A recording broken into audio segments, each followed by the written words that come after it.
اسی طرح ایک بات کہتے ہوئے ڈر تو لگتا ہے لوگ بدک جاتے ہیں، داڑھی کاٹنا بھی خوب سمجھ لو چھوٹا گناہ نہیں، تغیر خلق اللہ ہے. یہ تو گوروں انگریزوں کا جب دنیا میں تسلط ہو اس کے بعد لوگوں میں یہ شروع ہوا، اس سے پہلے کوئی جانتا بھی نہیں تھا. مسلم کلچر میں صلاح الدین ایوبی کے دور کا واقعہ ہے نا، ایک بچہ رو رہا تھا کسی گورے کو دیکھ کر، تو لوگوں نے پوچھا کیوں رو رہا ہے؟ اس نے کہا پہلی مرتبہ اس نے بغیر داڑھی کا آدمی دیکھا ہے. وہ ڈر گیا بیچارہ.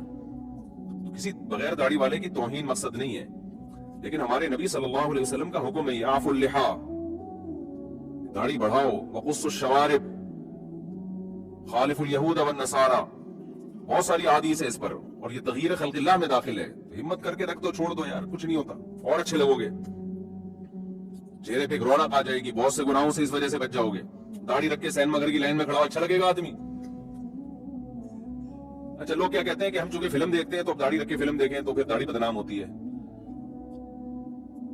تو بجائے اس کے کہ فلم دیکھنا چھوڑیں داڑھی کو بدنامی سے بچانے کے لیے، یہ تو وہی ہو گیا. ایک آدمی نے بوڑھی ماں کے فضائل سنے کہ بوڑھی ماں کا دل دکھانا بہت گناہ ہے، تو اس نے کہا بوڑھی ماں تیرا تو ہر وقت ڈانٹ ڈپٹ کرتی ہے، دل تو میں تیرا دکھاؤں گا. تو اس نے بوڑھی ماں کو ہی مار دیا کہ نہ ماں رہے گی نہ اس کے حقوق رہیں گے. تو ایک چیز گناہوں سے روکنے والی تھی تو آپ نے اسی کا اڈا بھی اڑا دیا.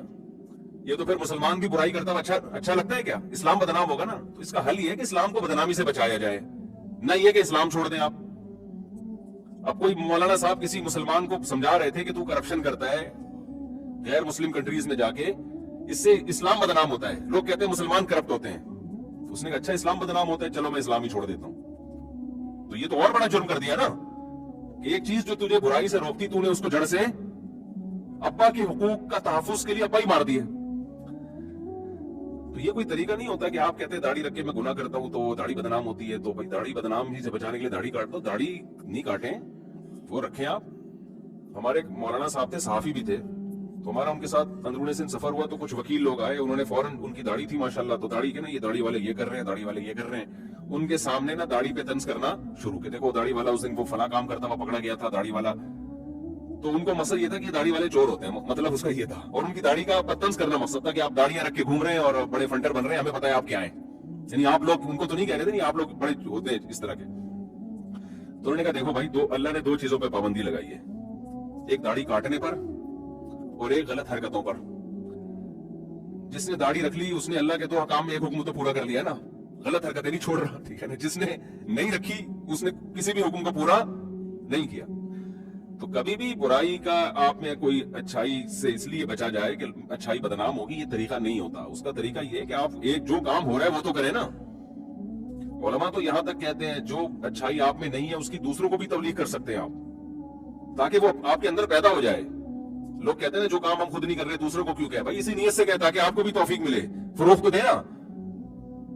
یہ جو بے حیائی کو فروغ دینے والے لوگ ہیں انٹرنیٹ پہ، سارے بے حیا تھوڑی ہوتے ہیں، لیکن پسند کر رہے ہوتے ہیں اس کو. برائی کرتے نہیں ہیں لیکن پروموٹ کر رہے ہیں اس کو. تو آپ اگر اچھائی نہیں بھی کر رہے تو پروموٹ کس چیز کو کرنا ہے؟ آپ نے اچھائی کو کرنا ہے کہ چلو یار اس بہانے ہو سکتا ہے ہم بھی اچھے ہو جائیں. اسی طرح اللہ کے حقوق میں زنا سے بچنا، یہ کس کا حق ہے؟ توبہ کر لیں بھائی.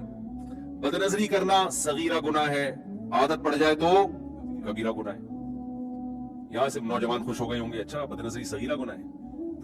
تو یہ خوب سمجھ لو، جو بد نظری ایک دفعہ کرتا ہے بار بار بھی وہی کرتا ہے. ایسا نہیں ہوتا کہ سال میں ایک دفعہ اس نے کسی انٹی کو دیکھا اور یہ سوچ کے کہ بھائی صغیرہ ہو گیا میرا، ایک جو صغیرہ گناہ تھا وہ میرا پیکج کمپلیٹ ہو گیا ہے، اور صغیرہ پہ اللہ پکڑتا نہیں ہے. کیونکہ جو ایک دفعہ دیکھتا ہے وہی روزانہ بھی دیکھتا ہے، وہی بار بار بھی دیکھتا ہے. جو نہیں دیکھتا وہ ایک دفعہ بھی بولو نا نہیں دیکھتا. تو صغیرہ تو اس لیے شریعت نے کہہ دیا کہ بھائی بعض دفعہ ہو جاتا ہے، انسان ہے کبھی نظر پڑ جاتی ہے، پھر دوبارہ بھی نظر اٹھا کے دیکھ لیتا ہے، گناہ ہو جاتا ہے. مایوس نہ ہو کہ یار اب تو میں کبیرہ کا مرتکب، اب تو میں توبہ استغفار کرو، آئندہ کے لیے حفاظت کرو.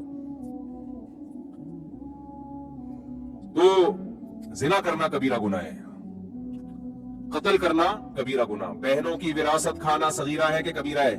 کبیرہ گناہ ہے. وراثت میں تاخیر کرنا تقسیم کرنے میں، آج کل کھاتے نہیں ہیں لوگ، کہہ رہے ہیں ابا کے انتقال کو 30 سال ہو گئے ابھی ٹھہرو ذرا کریں گے، اما کا بھی انتقال ہونے دو. تو یہ صغیرہ نہیں ہے میرے بھائی، ویڈیو نہ بنائیں. یہ صغیرہ نہیں ہے، یہ کیا ہے؟ کبیرہ گناہ ہے. جب لکھا ہوا ہو کہ ویڈیو نہ بنائیں پھر بھی بنانا صغیرہ ہے کبیرہ ہے؟